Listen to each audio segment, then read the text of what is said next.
നമസ്കാരം. സോഡിയാക് മീഡിയയിലേക്ക് എല്ലാ പ്രേക്ഷകർക്കും സ്വാഗതം. 2026 മാർച്ച് മാസത്തെ വിശാഖ നക്ഷത്രക്കാരുടെ നക്ഷത്രഫലം ഒന്ന് പരിശോധിച്ച് നോക്കാം.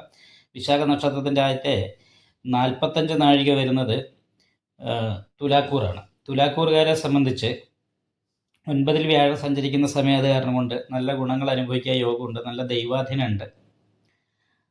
അതുപോലെ ഭാഗ്യാധിപതി 5-ാം ഭാവത്തിലാണ്. 5-9 ഭാവാധിപന്മാർ തമ്മിൽ ബന്ധം വന്നു എന്ന് പറയുന്നൊരവസ്ഥയുള്ളത് കാരണം കൊണ്ട് തന്നെ പൂർവ്വജന്മ ഗുണങ്ങൾ അനുഭവിക്കാനായിട്ട് യോഗമുള്ള ഒരു മാസമാണ്. പക്ഷെ അതിനോടൊപ്പം തന്നെ കുറച്ച് ദോഷങ്ങളും ഉണ്ട്. ഒന്ന്, ലഗ്നാൽ 5-ൽ നിൽക്കുന്ന ചൊവ്വ രാഹുവിനോട് യോഗം ചെയ്തിട്ടാണ്. 6-ാം ഭാവത്തിൽ ശനിയും സൂര്യനുമാണ്. അപ്പോൾ അങ്ങനെയുള്ളത് കാരണം പരസ്പര ശത്രുക്കളായിരിക്കുന്ന ഗ്രഹങ്ങളുടെ ഒരുമിച്ചുള്ള യോഗം ആവശ്യമില്ലാത്ത മാനസികമായിട്ടുള്ള സംഘർഷം ഉണ്ടാകാനുള്ള സാധ്യത കാണിക്കുന്നുണ്ട്. അതേപോലെ തന്നെ നമ്മൾ സംസാരിച്ച കാര്യങ്ങളൊക്കെ വീണ്ടും റിപ്പീറ്റ് ചെയ്തിട്ട് നമ്മളത് കളവ് പറഞ്ഞു എന്നുള്ള രീതിയിലുള്ള വിഷയങ്ങളുണ്ടാകുക, അതല്ലെങ്കിൽ കളവ് ചെയ്തു എന്നുള്ള രീതിയിലുള്ള വിഷയങ്ങളുണ്ടാകുക.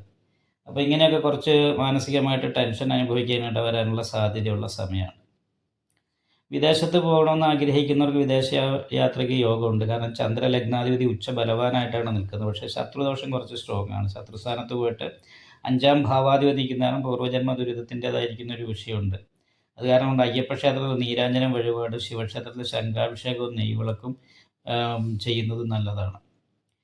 ലാഭസ്ഥാനത്ത് ക്ഷുദ്രകാരകനായിരിക്കുന്ന കേതുവാണ് നിൽക്കുന്നത്. അപ്പം കേതു ക്ഷുദ്രസ്ഥാനത്ത് നിൽക്കുക എന്ന് പറയുമ്പോൾ 11-ാം ഭാവത്ത് നിൽക്കുമ്പോൾ അത് കാലിന് മുട്ടിനതായിട്ട് വേദന ഉണ്ടാകുക.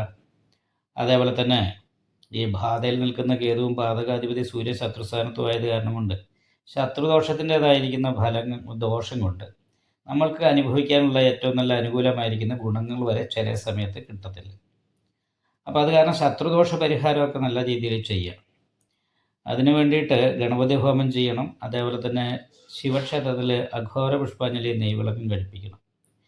അപ്പോൾ അങ്ങനെ ശത്രുദോഷമൊക്കെ മാറിക്കഴിഞ്ഞാൽ വിവാഹാദി മംഗളകർമ്മങ്ങൾക്ക് യോഗമുണ്ട്. അത് മാത്രമല്ല, പുതിയ പ്രേമബന്ധങ്ങൾ ഉണ്ടാകാനായിട്ട് യോഗമുള്ളൊരു സമയം കൂടിയായിട്ടാണ് കാണുന്നത്. എന്നാൽ 7-ാം ഭാവാധിപതിയായിരിക്കുന്ന ചൊവ്വ രാഹുവിനോട് യോഗം ചെയ്തിട്ട് നിൽക്കുന്നത് കാരണം മാനസികമായിട്ട് ഈ വിഷയങ്ങളിലെ പ്രേമം അതുപോലെയുള്ള വിഷയങ്ങളൊക്കെ കുറച്ച് ടെൻഷൻ വർദ്ധിക്കാനുള്ള സാധ്യതയുള്ളൊരു സമയം കൂടിയാണ്. അത് കാരണം കൊണ്ട് നാഗപൂജ ചെയ്യുക, നന്നായിട്ട് പ്രാർത്ഥിക്കുക.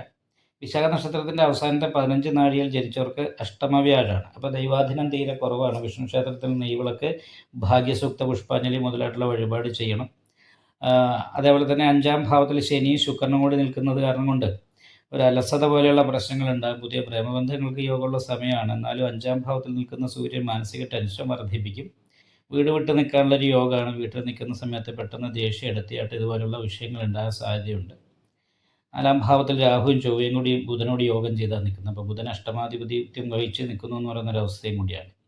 ആവശ്യമില്ലാത്ത കലഹം, തറവാട് സ്വത്ത് സംബന്ധമായിട്ടുള്ള വിഷയങ്ങൾ, അങ്ങനെയൊക്കെ കുറച്ച് മാനസിക പ്രശ്നങ്ങളൊക്കെ അനുഭവിക്കാനായിട്ട് സാധ്യതയുള്ളൊരു സമയമായിട്ട് മനസ്സിലായിക്കൊണ്ട് ഗണപതി ഹോമം, സുബ്രഹ്മണ്യ സ്വാമി ക്ഷേത്രത്തിൽ യഥാശക്തി വഴിപാട്, നാഗപൂജ മുതലായ വഴിപാടുകൾ ചെയ്യാം. യോഗം നിങ്ങൾക്ക് ഈ വീഡിയോ ഇഷ്ടപ്പെട്ടാൽ ലൈക്ക് ചെയ്യുക, നിങ്ങളുടെ അഭിപ്രായങ്ങൾ കമൻറ്റ് ചെയ്യാം. ജ്യോതിഷവുമായി ബന്ധപ്പെട്ട കൂടുതൽ കാര്യങ്ങൾ അറിയാൻ ഈ ചാനൽ സബ്സ്ക്രൈബ് ചെയ്യുക. ഞങ്ങളുടെ ഓൺലൈൻ കൺസൾട്ടൻസി നമ്പർ താഴെ ഡിസ്ക്രിപ്ഷൻ ബോക്സിൽ കൊടുത്തിട്ടുണ്ട്. ആവശ്യമുള്ളവർക്ക് കോൺടാക്റ്റ് ചെയ്യാവുന്നതാണ്.